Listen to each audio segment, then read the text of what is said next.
सभी छात्र छात्राओं को नमस्कार। निःशुल्क ऑनलाइन शिक्षण व्यवस्था में आपका स्वागत एवं अभिनंदन। हाँ तो विद्यार्थियों, पिछले वीडियो में हमने पढ़ा था कि 31 दिसंबर 1600 ईस्वी वर्ष में अंग्रेजों ने ईस्ट इंडिया कंपनी की स्थापना की थी। 1608 ईस्वी वर्ष में अंग्रेजों का पहला व्यापारिक पोत सूरत पहुंचा था। तो अंग्रेजों का पहला व्यापारिक पोत सूरत कब पहुंचा था? 1608 ईस्वी वर्ष में। कहां पहुंचा था? सूरत पहुंचा था। परंतु पुर्तगालियों के प्रतिरोध और शत्रुतापूर्ण रवैये ने कंपनी को भारत के साथ व्यापार शुरू नहीं करने दिया। फिर 1612 ईस्वी में कैप्टन बोस्टन के नेतृत्व में अंग्रेजों के एक जहाजी बेड़े ने पुर्तगाली हमले को कुचल दिया। किसके नेतृत्व में? कैप्टन बोस्टन के नेतृत्व में। कब? 1612 ईस्वी वर्ष में। किसके नेतृत्व में? कैप्टन बोस्टन के नेतृत्व में पुर्तगाली हमले को कुचल दिया और अंग्रेजों की ईस्ट इंडिया कंपनी ने सूरत में व्यापार शुरू कर दिया। तो पहला कारखाना अंग्रेजों ने सूरत में 11 जनवरी 1613 ईस्वी वर्ष में खोला था। तो सबसे पहले अंग्रेजों ने कारखाना कहां खोला था? सूरत में खोला था। कब खोला था? 11 जनवरी 1613 ईस्वी वर्ष में खोला था। कब खोला था? 11 जनवरी 1613 ईस्वी वर्ष में खोला था। इसके बाद हमने पढ़ा था कि 1857 की क्रांति के बाद जो कंपनी का शासन था वो समाप्त हो गया और भारत में ब्रिटिश राज की स्थापना हो गई। तो इस प्रकार पिछले वीडियो में संवैधानिक ढांचे की ऐतिहासिक पृष्ठभूमि में हमने ईस्ट इंडिया कंपनी की स्थापना से लेकर के 1857 तक की क्रांति की जो घटनाएं थी उसके बारे में पढ़ा था। और आज हम ताज के शासन के अंतर्गत या ब्रिटिश राज के अंतर्गत 1858 से 1947 तक की घटनाओं का अध्ययन करेंगे। तो सबसे पहले हम ताज के शासन में या ब्रिटिश राज में क्राउन के शासन में 1858 का भारत शासन अधिनियम है उसके बारे में पढ़ेंगे। तो 1858 का भारत शासन अधिनियम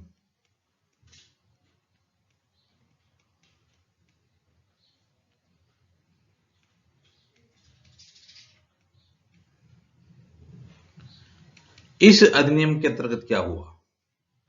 1858 का जो भारत शासन अधिनियम है इसके अंतर्गत क्या हुआ कि इसमें इस महत्वपूर्ण कानून का निर्माण 1857 के विद्रोह के बाद किया गया, जिसे भारत का प्रथम स्वतंत्रता संग्राम या सैनिक विद्रोह भी कहा जाता है। भारत के शासन को अच्छा बनाने वाला अधिनियम नाम से प्रसिद्ध है यह अधिनियम। तो इस कानून ने ईस्ट इंडिया कंपनी को समाप्त कर दिया और गवर्नरों, क्षेत्रों और राजस्व संबंधी शक्तियां थी वो ब्रिटिश राजशाही को हस्तांतरित कर दी गई।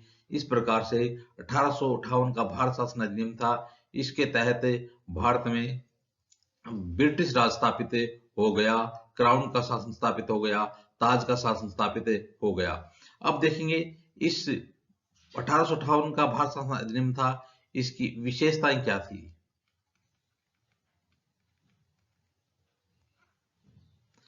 तो देखिए इसकी पहली विशेषता थी कि इसके तहत भारत का शासन सीधे महारानी विक्टोरिया के अधीन चला गया। गवर्नर जनरल का पद नाम बदलकर भारत का वायसराय कर दिया गया।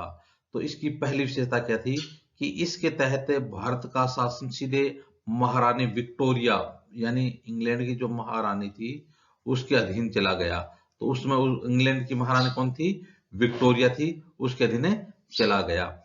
और दूसरी बात है कि गवर्नर जनरल का पद नाम बदलकर भारत का वायसराय कर दिया गया। गवर्नर जनरल का पद नाम है उसको बदल दिया गया और क्या कर दिया गया? भारत का वायसराय कर दिया गया। तो हमने पढ़ा था कि स्वतंत्र भारत के पहले गवर्नर कौन थे? लॉर्ड वॉरेन हेस्टिंग्स थे और गवर्नर जनरल कौन थे? लॉर्ड विलियम बेंटिक थे। और अब जो गवर्नर जनरल था उसका नाम बदलकर क्या कर दिया गया था? भारत का वायसराय कर दिया था।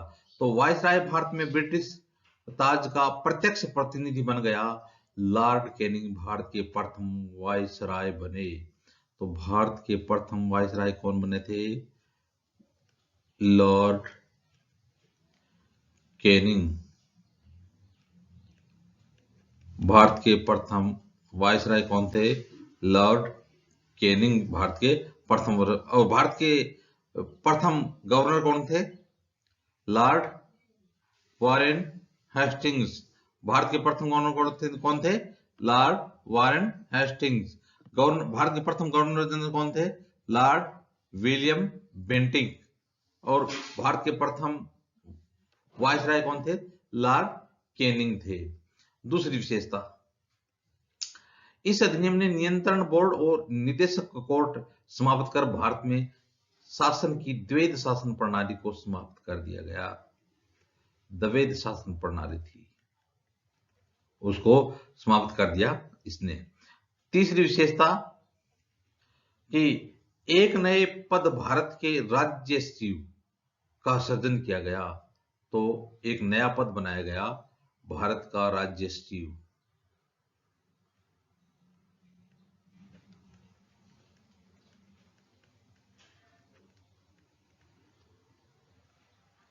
एक नया पद बनाया गया, भारत का राज्य सचिव। राज्य सचिव का पद बनाया गया। यह सचिव ब्रिटिश कैबिनेट का सदस्य था और ब्रिटिश संसद के प्रति उत्तरदायी था। तो ब्रिटिश संसद के प्रति उत्तरदायी था और जो ब्रिटिश संसद थी उसका ब्रिटिश कैबिनेट का सदस्य था और ब्रिटिश संसद के प्रति उत्तरदायी था। चौथी विशेषता थी कि भारत सचिव की अध्यक्षता में उनकी सहायता के लिए 15 सदस्यीय सलाहकार समिति बनाई गई। तो भारत सचिव की अध्यक्षता में उनकी सहायता के लिए कितने सदस्य एक समिति बनाई गई?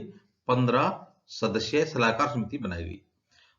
इसकी पांचवी विशेषता क्या थी कि इस कानून के तहत भारत सचिव की परिषद का गठन किया गया जो एक निगमित निकाय थी और जिसे भारत और इंग्लैंड में मुकदमा करने का भी अधिकार दिया गया था। तो इस प्रकार इस पर भी मुकदमा किया जा सकता था। इस प्रकार यह था 1858 का भारत शासन अधिनियम। इस प्रकार इस परिषद को भारत और इंग्लैंड में मुकदमा करने का अधिकार था। इसके साथ साथ इस परिषद पर भी मुकदमा किया जा सकता था।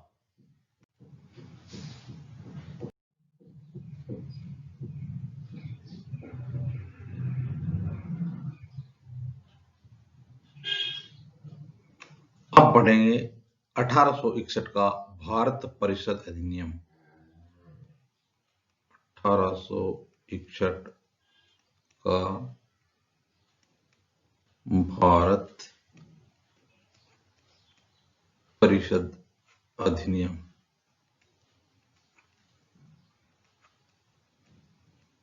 तो 1861 के भारत परिषद अधिनियम की विशेषताओं के बारे में पढ़ेंगे। तो सबसे पहले यदि इसकी विशेषता देखी जाए तो इसने वायसराय द्वारा कानून बनाने की प्रक्रिया में गैर सरकारी सदस्यों के रूप में भारतीय प्रतिनिधियों को शामिल करने की शुरुआत की थी। तो देखिए यह बहुत ही अच्छी बात थी कि जो वायसराय द्वारा कानून बनाने की जो प्रक्रिया थी उसमें गैर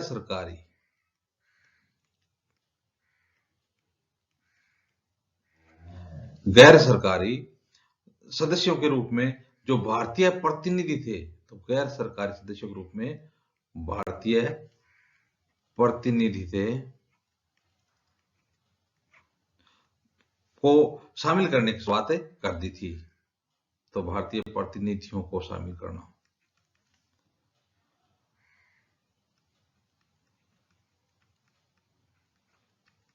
शामिल करना, ठीक है। और दूसरी विशेषता, इस अधिनियम ने मद्रास और बंबई प्रेसिडेंसियों को विधायी शक्तियां पुनः देकर विकेंद्रीकरण की प्रक्रिया की शुरुआत की थी। तो विकेंद्रीकरण की जो प्रक्रिया थी उसकी भी शुरुआत, विकेंद्रीकरण की जो प्रक्रिया थी उसकी भी इसके द्वारा शुरुआत की गई।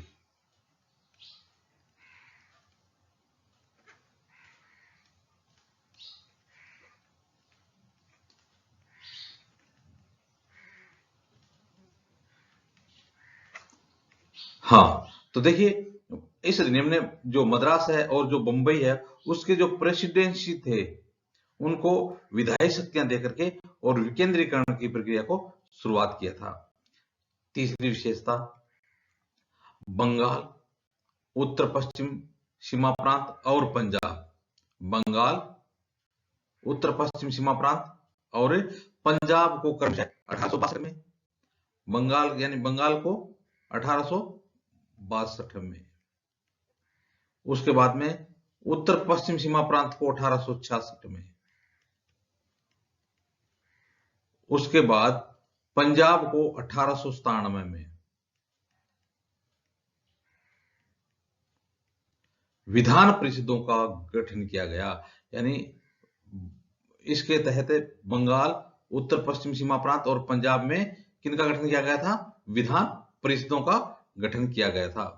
चौथी विशेषता, इसने वायसराय को अधिक शक्तियां प्रदान की थी। किसको? वायसराय को। तो जो वायसराय की शक्तियां थी उनको बढ़ा दिया गया। वायसराय, इसके अतिरिक्त इसके अंतर्गत वायसराय की परिषद का एक सदस्य एक या अधिक सरकारी विभागों का प्रभारी भी बनाया जा सकता था तथा इसे विभाग में काउंसिल की ओर से अंतिम आदेश प्राप्त करने का भी अधिकार दिया गया था। अब देखिए पांचवी विशेषता, इसने वायसराय को आपातकाल में बिना काउंसिलिंग की संस्तुति के अध्यादेश जारी करना। इसको वायसराय को, तो इसने वायसराय को आपातकाल में, कब है? आपातकाल, इसने वायसराय को आपातकाल में बिना काउंसिलिंग के संस्तुति के अध्यादेश जारी करने के लिए अधिकार कर दिया। ऐसे अध्यादेशों की अवधि कितने माह मान्य होती थी? 6 माह के लिए अधिकृत की गई थी। अब है आगे वाला 1892 अधिनियम, 1892 का अधिनियम। तो 1892 अधिनियम की विशेषताएं,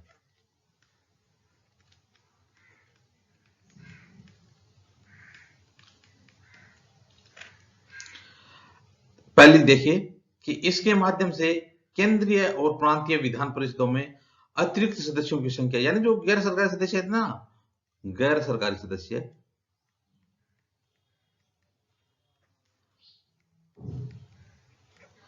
तो उनकी संख्या थी वो बढ़ा दी गई। हालांकि बहुमत सरकारी सदस्यों का ही रहता था। गैर सरकारी सदस्यों की तो संख्या तो बढ़ा दी गई थी, लेकिन बहुमत किसका रहता था? बहुमत हमेशा सरकारी सदस्यों का ही रहता था।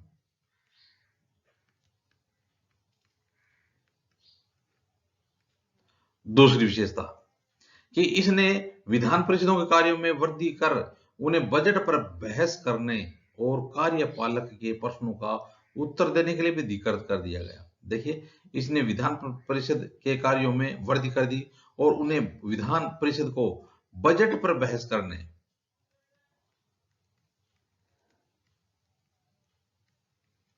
बजट पर बहस करने और कार्यपालक के प्रश्नों का उत्तर देने के लिए अधिकृत कर दिया। तीसरी विशेषता कि इसने केंद्रीय विधान परिषद और बंगाल चैंबर्स ऑफ कॉमर्स में गैर सरकारी सदस्यों के नामांकन के लिए वायसराय की शक्तियों का प्रावधान किया। किसकी शक्तियों के लिए? वायसराय। अब है 1909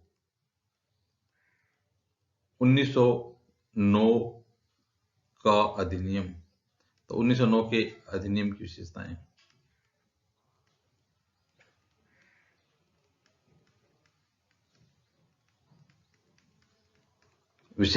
तो इस अधिनियम को मार्ले मिंटो सुधार अधिनियम के नाम से भी जाना जाता है। मार्ले मिंटो अधिनियम। किस अधिनियम को जाना जाता है? 1909 का अधिनियम था, उसका दूसरा नाम क्या था? मार्ले मिंटो सुधार अधिनियम। मार्ले मिंटो सुधार अधिनियम के नाम से भी जाना जाता है। तो उस समय लॉर्ड मार्ले थे, वो इंग्लैंड में भारत के राज्य सचिव थे, और लॉर्ड मिंटो भारत में वायसराय थे। तो उस समय लॉर्ड मार्ले तो इंग्लैंड में क्या थे? भारत के राज्य सचिव थे, और लॉर्ड मिंटो क्या थे? भारत में वायसराय। तो भारत में वायसराय कौन थे? मिंटो। और उसमें इंग्लैंड में भारत के राज्य सचिव कौन थे? मार्ले। अब इसकी यदि विशेषता देखेंगे तो पहली विशेषता देखिए, इसने केंद्रीय और प्रांतीय विधान परिषद के आकार में काफी वृद्धि की थी। केंद्रीय परिषद में इसकी संख्या 16 से बढ़ा करके 60 हो गई। किसमें? केंद्रीय परिषद में। प्रांतीय परिषद में इनकी संख्या एक समान नहीं थी। तो प्रांतीय जो परिषदें होती थी उनमें अलग अलग प्रांतों के अनुसार इसकी संख्या अलग अलग होती थी। दूसरी विशेषता कि इसने केंद्रीय परिषद में सरकारी बहुमत को बनाए रखा, लेकिन प्रांतीय परिषदों में गैर सरकारी सदस्यों की बहुमत की अनुमति। तो जो केंद्र था उसमें तो सरकारी सदस्यों का बहुमत, ठीक है। और दूसरी बात, जो प्रांतीय परिषद होती थी, प्रांतीय परिषदों में गैर सरकारी सदस्यों की बहुमत की अनुमति थी। प्रांतीय परिषदों में गैर सरकारी सदस्यों के बहुमत की अनुमति थी। तीसरी विशेषता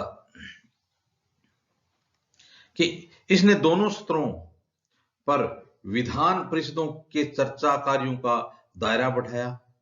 उदाहरण के तौर पर अनुपूरक प्रश्न पूछना, बजट पर संकल्प रखना आदि प्रदान किए। चौथी विशेषता कि इस अधिनियम के अंतर्गत पहली बार किसी भारतीय को वायसराय और गवर्नर की कार्य परिषद के साथ एसोसिएशन बनाने का प्रावधान भी किया गया। देखिए, इस अधिनियम के अंतर्गत पहली बार किसी भारतीय को, कोई भी भारतीय है उसको, किसी भी भारतीय को वायसराय और गवर्नर की जो कार्य परिषद उसके साथ एसोसिएशन बनाने का प्रावधान किया गया। सत्येंद्र प्रसाद सिन्हा वायसराय की कार्यपालिका परिषद के प्रथम भारतीय सदस्य बने। तो सत्येंद्र प्रसाद जो सिन्हा थे वो वायसराय की कार्यपालिका परिषद के, तो वायसराय कार्यपालिका परिषद के प्रथम सदस्य कौन बने? सत्येंद्र प्रसाद सिन्हा। उन्हें विधि सदस्य बनाया गया था। अब पांचवी विशेषता कि इस अधिनियम ने पृथक निर्वाचन के आधार पर मुस्लिमों के लिए सांप्रदायिक प्रतिनिधित्व का प्रावधान किया। बहुत महत्वपूर्ण, सांप्रदायिक, कई बार परीक्षा में पूछा गया है। तो देखिए कि इस अधिनियम ने पृथक निर्वाचन के आधार पर, यानी निर्वाचन के लिए सांप्रदायिकता के आधार पर निर्वाचन की व्यवस्था की सबसे पहले इसी अधिनियम के अंतर्गत की गई थी। तो मुस्लिमों के लिए सांप्रदायिक प्रतिनिधित्व का प्रावधान किया गया। इसके अंतर्गत मुस्लिम सदस्यों का चुनाव मुस्लिम मतदाता ही कर सकते थे। तो जो मुस्लिम जो सदस्य हैं उसका चुनाव मुस्लिम मतदाता ही कर सकते थे। इस प्रकार इस अधिनियम ने सांप्रदायिकता को वैधानिकता प्रदान की और लॉर्ड मिंटो को सांप्रदायिक निर्वाचन के जनक के रूप में जाना जाता है। तो सांप्रदायिक निर्वाचन के जनक के रूप में कौन थे? Lord Minto. सांप्रदायिक निर्वाचन का जनक किसे कहा जाता है? लॉर्ड मिंटो को सांप्रदायिक निर्वाचन का जनक कहा जाता है। अब देखिए छठी विशेषता, तो इसने presidency, corporation, chambers of commerce, विश्वविद्यालयों और जमींदारों के लिए अलग प्रतिनिधित्व का प्रावधान किया था। तो इसने क्या किया इस अधिनियम ने कि प्रेसिडेंसी, कॉरपोरेशन थे या चैंबर्स ऑफ कॉमर्स थे या विश्वविद्यालय और जमींदारों के लिए अलग प्रतिनिधित्व की व्यवस्था की गई थी।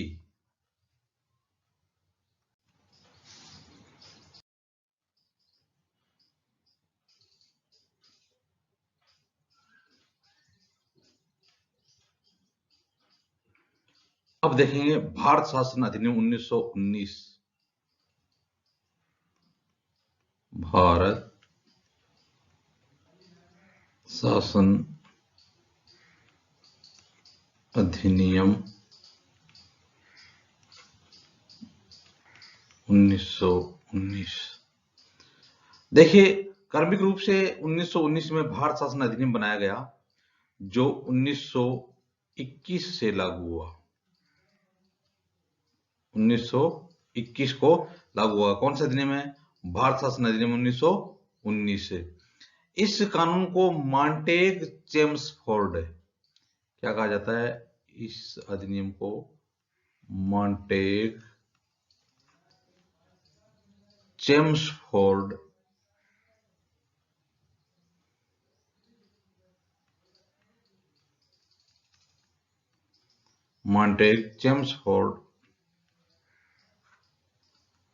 सुधार भी कहा जाता है। तो मॉन्टेग भारत शासन अधिनियम 1919 है, इसका दूसरा नाम क्या है? मॉन्टेग चेम्सफोर्ड सुधार अधिनियम। तो कब आया था? 1919 में पास हुआ था और 1900 बनाया गया था और 1921 में इसको लागू किया गया था। तो इसको मॉन्टेग चेम्सफोर्ड सुधार अधिनियम क्यों कहते हैं? क्योंकि मॉन्टेग भारत के राज्य सचिव थे। मॉन्टेग थे वो भारत के क्या थे? राज्य सचिव थे। और चेम्सफोर्ड भारत के वायसराय थे। तो उस समय भारत के वायसराय कौन थे? वायसराय चेम्सफोर्ड थे। और मॉन्टेग उस समय क्या थे? भारत के राज्य सचिव थे। इसलिए इस अधिनियम को मॉन्टेग चेम्सफोर्ड सुधार अधिनियम भी कहा जाता है। अब देखेंगे इस अधिनियम की विशेषताएं क्या थी। मॉन्टेग चेम्सफोर्ड अधिनियम की विशेषताएं चलो देखते हैं। तो पहली विशेषता क्या थी कि केंद्रीय और प्रांतीय विषयों की सूची की पहचान कर उन्हें पृथक कर राज्यों पर केंद्रीय नियंत्रण कम कर दिया गया था। तो केंद्रीय विषय कौन कौन से थे और राज्य विषय कौन कौन से थे? तो इस प्रकार से उन विषयों की एक सूची बनाई गई और सूची बनाने के बाद इन्हें पृथक करके और राज्यों पर केंद्रीय नियंत्रण था उसको कम कर दिया गया था। केंद्रीय और विधान परिषदों को अपनी सूचियों के विषयों पर विधान कानून बनाने का भी अधिकार दिया गया था। हाँ, देखिए, केंद्रीय और जो विधान परिषद है वो अपनी सूचियों के जो विषय थे उस पर कानून भी बना सकती थी। तो इस प्रकार से केंद्रीय और जो प्रांतीय विषय थे उनको अलग अलग कर दिया गया था। तो केंद्रीय सूची के विषय कौन कौन से थे? इसके अलावा जो राज्य सूची है उसके विषय कौन कौन थे उनको अलग अलग कर दिया गया था मॉन्टेग्यू चेम्सफोर्ड सुधार अधिनियम में। दूसरी विशेषता कि इसने प्रांतीय विषयों को पुनः दो भागों में विभाजित कर दिया। तो प्रांतीय विषय थे उनको दो भागों में बांटा। एक तो था हस्तांतरित विषय और दूसरा था आरक्षित। हस्तांतरित और आरक्षित दो भागों में बांट दिया। तो इस प्रकार से इसने जो प्रांतीय विषय थे उनको भी दो भागों में बांट दिया। हस्तांतरित विषय थे उनमें उन पर गवर्नर का शासन होता था। हस्तांतरित विषय पर किसका शासन था? गवर्नर का शासन था। इस कार्य में वह मंत्रियों की सहायता लेता था जो विधान परिषद के प्रति उत्तरदायी होते थे। दूसरे आरक्षित विषयों पर गवर्नर कार्यपालिका परिषद, गवर्नर था ना, वो कार्यपालिका परिषद की सहायता से शासन करता था जो विधान परिषद के प्रति उत्तरदायी नहीं थी। यानी ये विधान परिषद के प्रति उत्तरदायी नहीं थी। तो शासन की इस दोहरी व्यवस्था को द्वैध शासन कहा जाता है। तो यह थी द्वैध शासन की प्रक्रिया। द्वैध शासन की प्रक्रिया यह थी। तो इसको शासन की इस व्यवस्था को द्वैध शासन व्यवस्था कहा गया। हालांकि यह व्यवस्था काफी असफल रही थी। अब तीसरी विशेषता क्या थी कि इस अधिनियम ने पहली बार देश में द्विसदनीय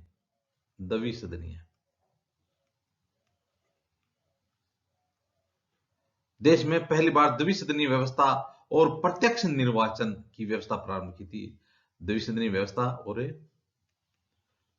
डायरेक्ट मेथड, प्रत्यक्ष निर्वाचन की व्यवस्था की थी।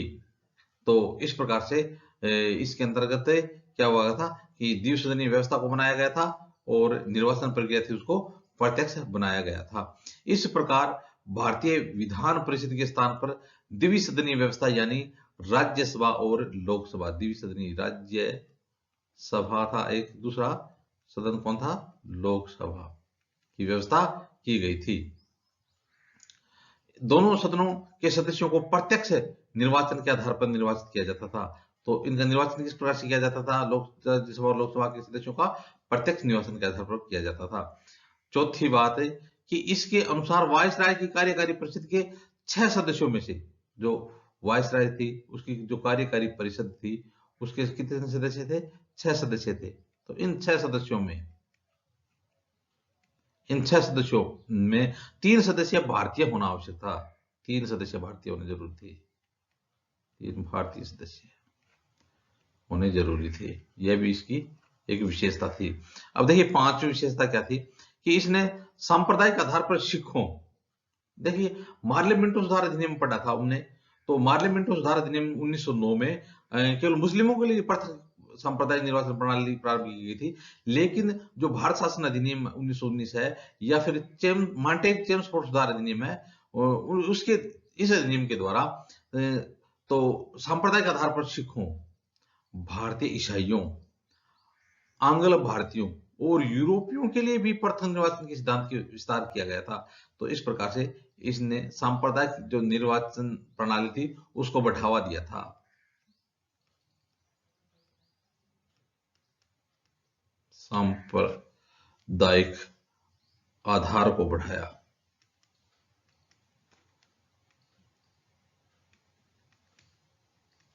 जो चुनाव प्रणाली थी उसमें सांप्रदायिक के आधार पर न केवल सिखों को बल्कि भारतीय ईसाइयों, आंग्ल भारतीयों और यूरोपियों के लिए भी प्रथम निर्वाचन की व्यवस्था कर दी थी। छठी विशेषता कि इसमें एक लोक सेवा आयोग का गठन किया गया था।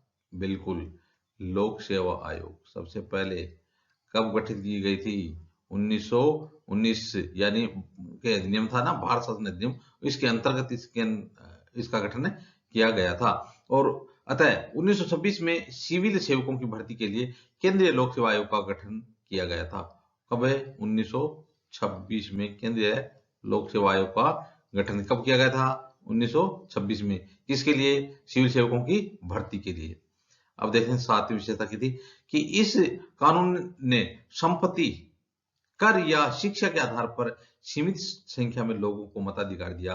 तो एक संपत्ति की सीमा रख दी गई कि इतनी संपत्ति है वो मताधिकार का प्रयोग कर सकते हैं, या इस प्रकार से जो कर देते हैं या फिर जो इस प्रकार से शिक्षा प्राप्त है वो ही मताधिकार का प्रयोग कर सकते हैं। यह व्यवस्था इसमें की गई थी।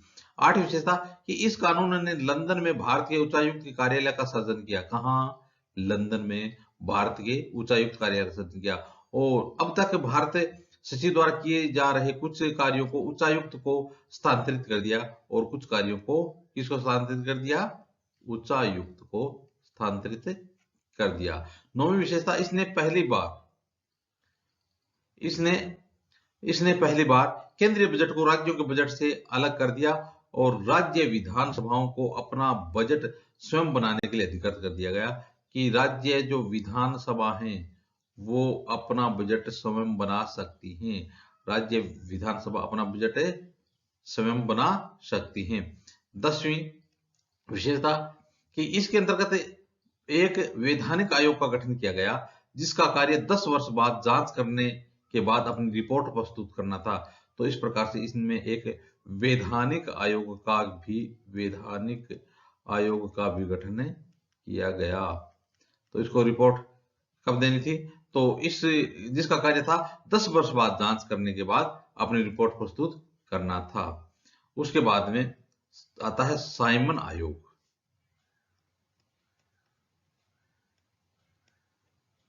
कौन सा, साइमन आयोग, बहुत महत्वपूर्ण साइमन आयोग। तो देखिए ब्रिटिश सरकार ने नवंबर 1927 में यानी निर्धारित समय से 2 वर्ष पहले ही नए संविधान में भारत की स्थिति का पता लगाने के लिए सर जॉन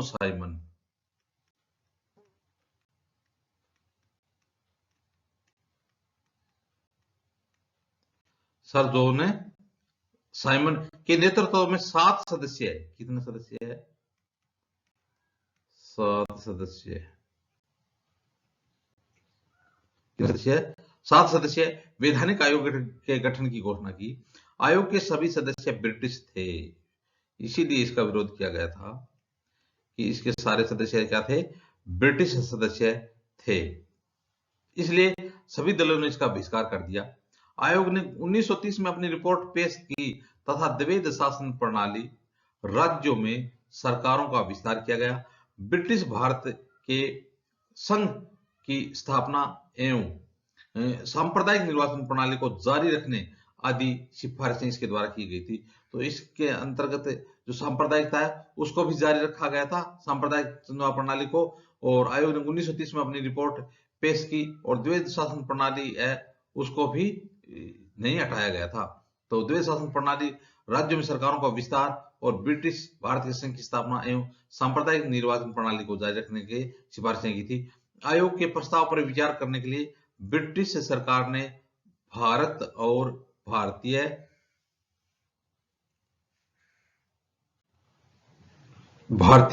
रियासतों के प्रतिनिधियों के साथ 3 गोलमेज सम्मेलन किए थे।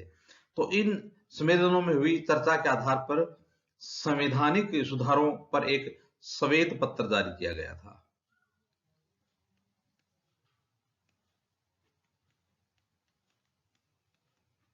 तीन गोलमेज सम्मेलन हुए थे, तो इनमें सम्मेलनों में हुई चर्चा के आधार पर संवैधानिक सुधारों का एक श्वेत पत्र तैयार किया गया था, जिसे विचार के लिए ब्रिटिश संसद को संयुक्त प्रवर समिति के समक्ष रखा गया। तो इस श्वेत पत्र को विचार के लिए ब्रिटिश संसद की जो संयुक्त प्रवर समिति थी उसके सामने भी रखा गया था। इस समिति की सिफारिशों को भारत शासन अधिनियम 1935 में शामिल कर लिया गया। तो बाद में इनकी जो सिफारिशें थी, तो भारत जो परिषद अधिनियम 1935 था उसमें इनको शामिल किया गया था। अब देखिए सांप्रदायिक अवार्ड ब्रिटिश प्रधानमंत्री रेमजे मैकडोनाल्ड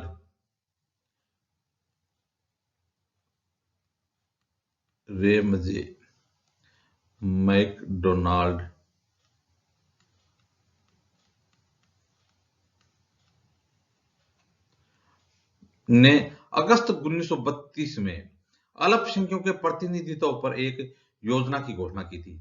इसे कम्युनल अवार्ड या सांप्रदायिक अवार्ड के नाम से जाना जाता है। तो रेमजे मैकडोनाल्ड ब्रिटिश प्रधानमंत्री थे। उन्होंने अगस्त 1932 कब? अगस्त 1932 में अल्पसंख्यकों के प्रतिनिधित्व के लिए एक योजना की घोषणा की थी और इसे ही कम्युनल अवार्ड या सांप्रदायिक अवार्ड के नाम से जाना गया। इसने सांप्रदायिक आधार पर मुस्लिमों, सिखों, भारतीय ईसाइयों, आंग्ल भारतीयों और यूरोपियों के लिए भी पृथक निर्वाचन की व्यवस्था विस्तार के साथ साथ दलितों के लिए भी इसे विस्तारित कर दिया गया था। तो इनमें दलितों को भी शामिल किया गया था। इससे गांधी जी बहुत दुखी हुए और पुणे की यरवदा जेल में अनशन किया। किसने? गांधी जी ने। इस सांप्रदायिक निर्वाचन के आधार पर कहां पर अनशन किया था? पुणे की यरवदा जेल में। अंततः कांग्रेस नेताओं और दलित नेताओं के बीच एक समझौता हुआ जिसे पुणे समझौता, पुणे पैक्ट कहा जाता है। तो इसमें पुणे पैक्ट था, वो एक हुआ था, समझौता हुआ था। इसमें संयुक्त हिंदू निर्वाचन व्यवस्था को बनाए रखने, तो इसमें जो संयुक्त हिंदू है व्यवस्था है उसमें निर्वाचन व्यवस्था को बनाए रखने रखा गया और दलितों के लिए स्थान भी आरक्षित कर दिए गए। तो इस व्यवस्था में जो पुणे पैक्ट उसमें दलितों के लिए भी आरक्षित स्थान निर्धारित कर दिए गए थे। तो इस प्रकार से यह था साइमन आयोग 1927।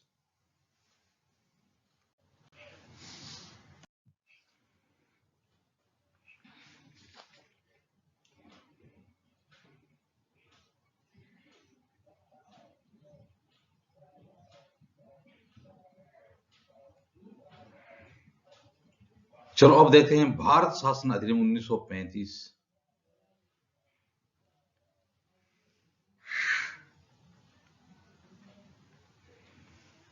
अब देखते हैं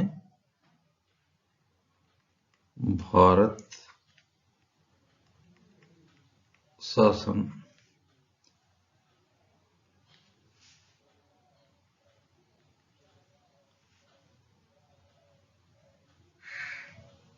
अधिनियम 1935। भारत शासन अधिनियम 1935। तो देखिए, यह अधिनियम भारत में पूर्ण उत्तरदायी सरकार के गठन में एक मील का पत्थर साबित हुआ। तो पूर्ण उत्तरदायी सरकार के गठन में मील का पत्थर कौन सा अधिनियम साबित हुआ? भारत शासन अधिनियम 1935 है। यह एक लंबा और विस्तृत दस्तावेज था जिसमें 321 धाराएं, कितनी धाराएं? 321 धाराएं थी इसमें। इसके अलावा 10 अनुसूचियां थी, 10 अनुसूचियां। कितनी अनुसूचियां थी? 10 धाराएं 321 है। अब देखेंगे अधिनियम की विशेषताएं।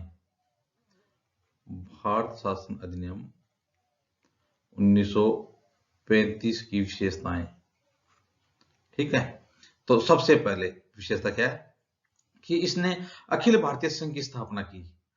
अखिल भारतीय संघ की स्थापना किस अधिनियम के द्वारा की गई? भारत शासन अधिनियम 1935 के द्वारा।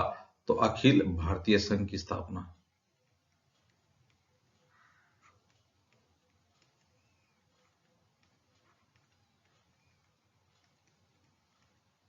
की गई थी, जिसमें राज्य और रियासतों को एक इकाई माना गया था। तो राज्य थे और जो रियासतें थी उनको क्या माना गया? एक इकाई।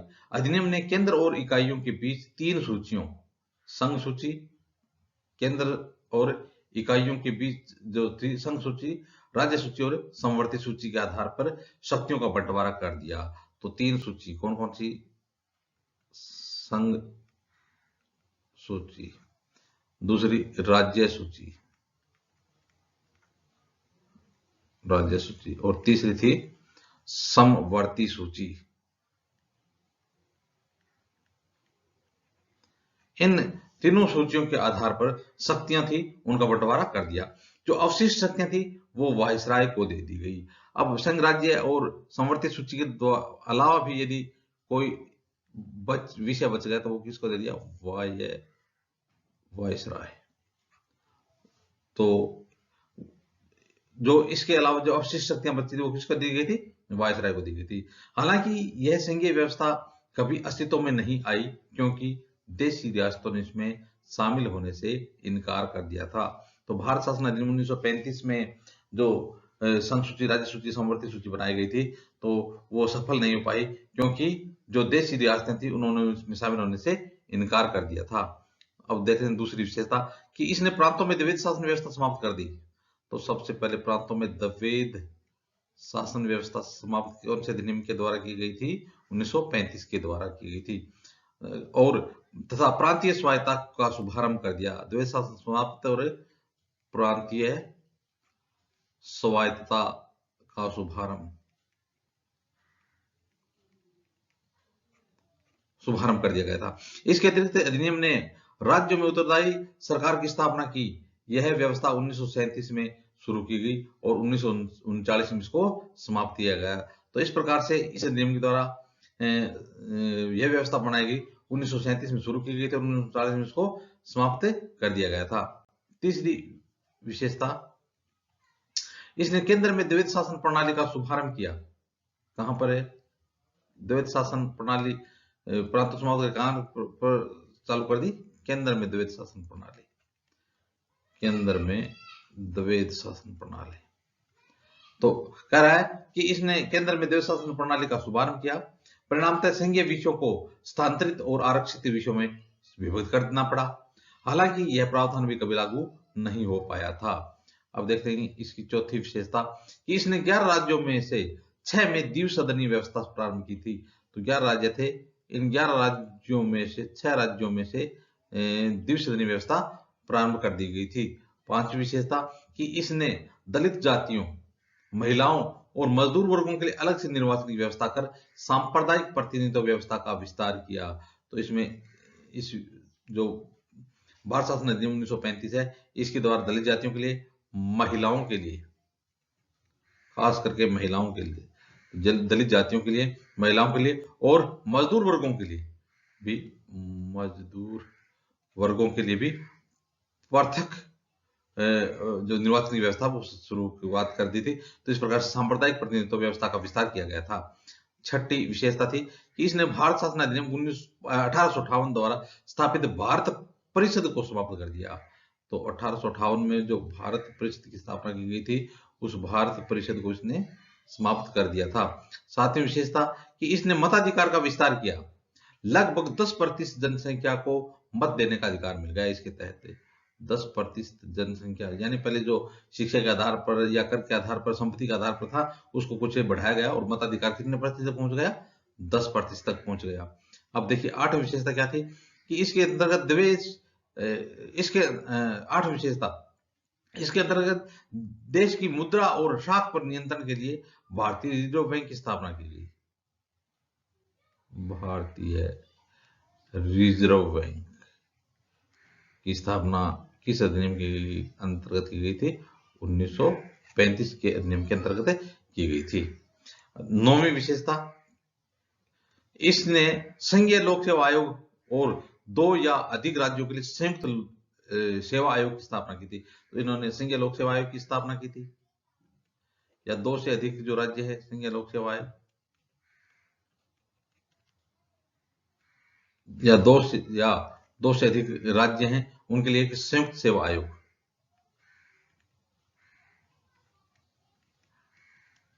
2 या 2 से अधिक राज्यों के लिए संयुक्त सेवा आयोग की स्थापना की थी। 10वीं विशेषता कि इसके तहत 1937 में संघीय न्यायालय की स्थापना की गई थी। 1937 में संघीय न्यायालय, हमारे देश में संघीय न्यायालय की स्थापना कब हुई थी? 1937 में, 1935 के अधिनियम के अंतर्गत की गई थी। अब भारतीय स्वतंत्रता अधिनियम 1947।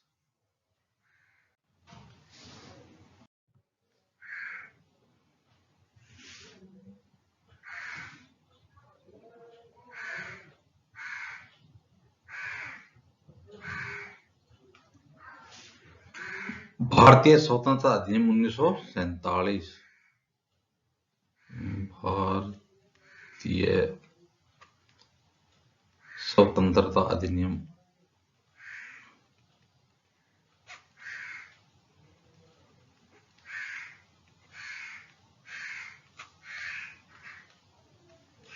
1947। तो ब्रिटिश प्रधानमंत्री क्लीमेंट एटली, उसमें भारत के प्रधानमंत्री कौन थे? क्लीमेंट एटली।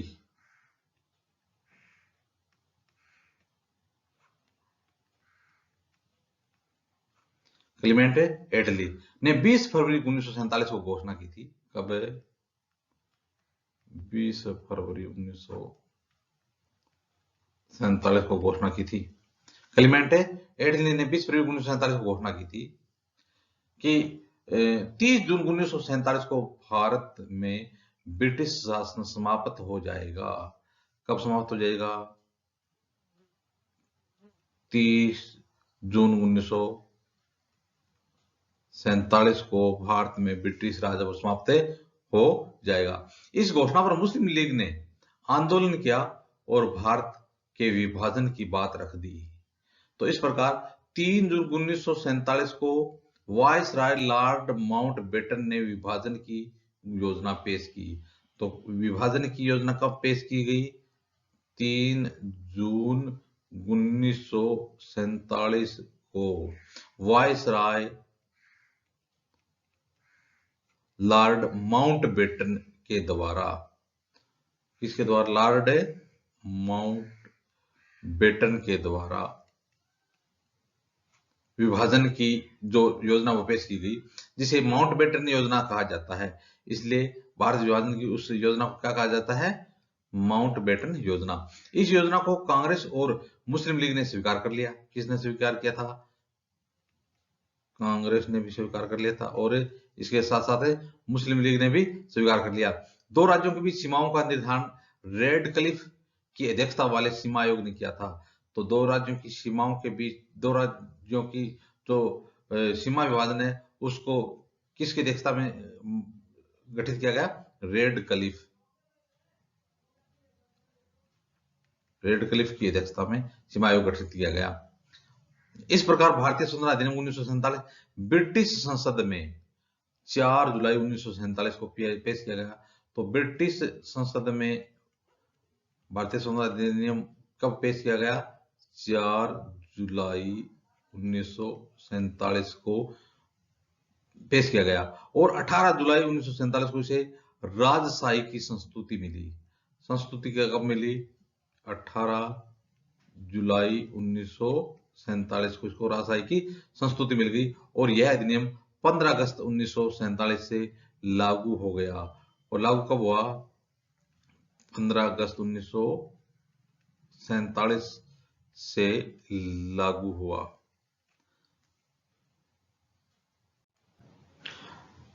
अब देखेंगे भारत शासन अधिनियम 1947 की विशेषताएं।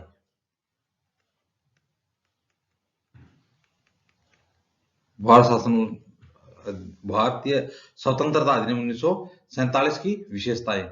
तो पहली विशेषता, इसने भारत में ब्रिटिश राज समाप्त कर भारत को स्वतंत्र और संप्रभु देश घोषित कर दिया।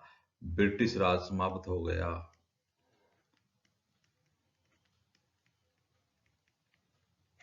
भारतीय स्वतंत्रता अधिनियम 1947 के द्वारा ब्रिटिश राज से समाप्त हो गया। दूसरी विशेषता कि इसने भारत का विभाजन कर भारत और पाकिस्तान दो देशों का सृजन किया जिन्हें ब्रिटिश राष्ट्रमंडल से अलग होने की स्वतंत्रता थी। यानी ब्रिटिश राष्ट्रमंडल में रहना चाहें तो रह सकते हैं और अलग होना चाहें तो अलग भी हो सकते हैं। तो ब्रिटिश राष्ट्रमंडल से स्वतंत्र भी रह सकते हैं। तीसरी विशेषता कि इसने वायसराय का पद समाप्त कर दोनों देशों में गवर्नर जनरल का पद सर्जित कर दिया। वायसराय का समाप्त कर दिया और गवर्नर जनरल का पद सर्जित कर दिया, जिसकी नियुक्ति नए राष्ट्र की कैबिनेट की सिफारिश पर, किसकी सिफारिश पर है? कैबिनेट की सिफारिश पर।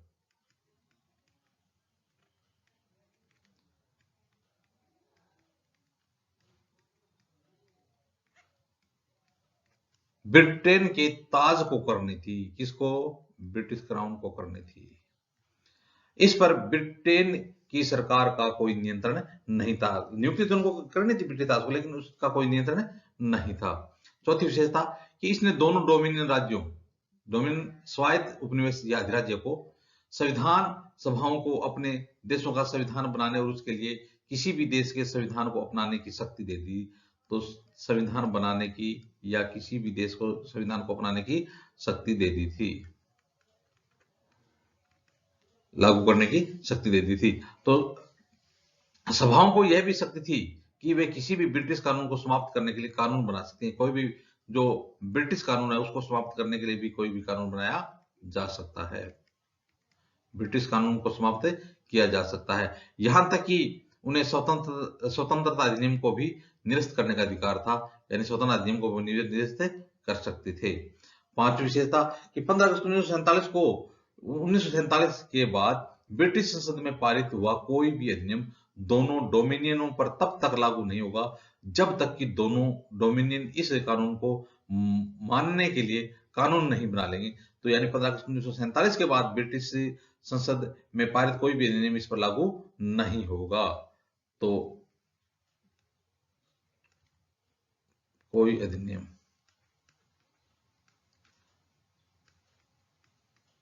स्वतंत्रता के बाद लागू नहीं होगा।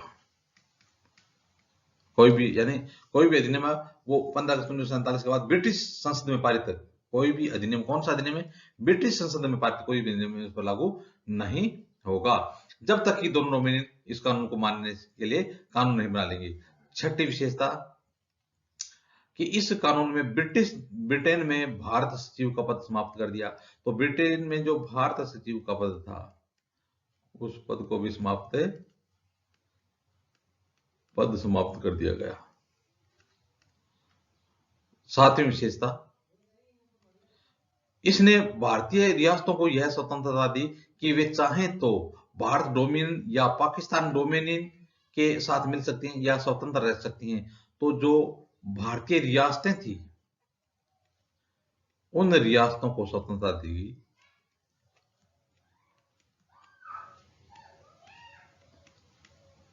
कि वो चाहें तो भारत में शामिल हो सकती हैं, वो चाहें तो पाकिस्तान में शामिल हो सकती हैं और वो चाहें तो स्वतंत्र भी रह सकती हैं।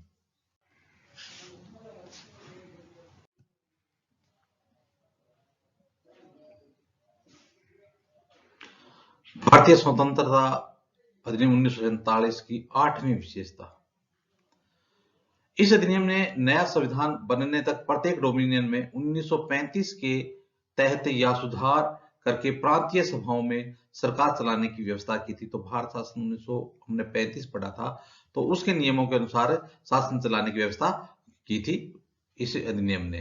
9वीं विशेषता, इसने ब्रिटिश शासक को विधेयकों पर मताधिकार और उन्हें स्वीकृत करने के अधिकार से वंचित कर दिया। यानी ब्रिटिश शासक थे, वो विधेयकों पर न तो मताधिकार कर सकते थे और न ही उसको स्वीकृत कर सकते थे। लेकिन ब्रिटिश शासक के नाम पर गवर्नर जनरल को किसी भी विधेयक को स्वीकार करने का अधिकार प्राप्त था। लेकिन जो ब्रिटिश शासक है उसके नाम पर गवर्नर जनरल को किसी भी विधेयक को स्वीकार करने का अधिकार था। 10वीं विशेषता कि इसके अंतर्गत भारत के गवर्नर जनरल एवं प्रांतीय गवर्नरों को राज्यों का संवैधानिक प्रमुख नियुक्त किया गया था।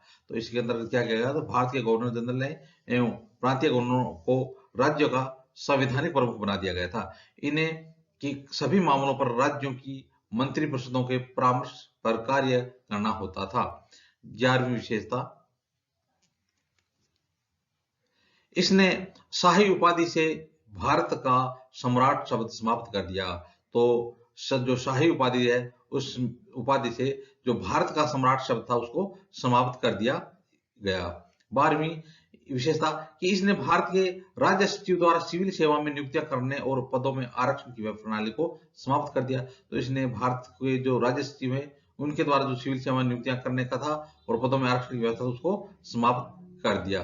इसके बाद 14-15 अगस्त 1947 की मध्य रात्रि, कब है 14 अगस्त और 15 अगस्त, 14 अगस्त तब है, 15 अगस्त की मध्य रात्रि को भारत में ब्रिटिश शासन का अंत हो गया। लॉर्ड माउंटबेटन ने डोमिनियन भारत में प्रथम गवर्नर जनरल बने।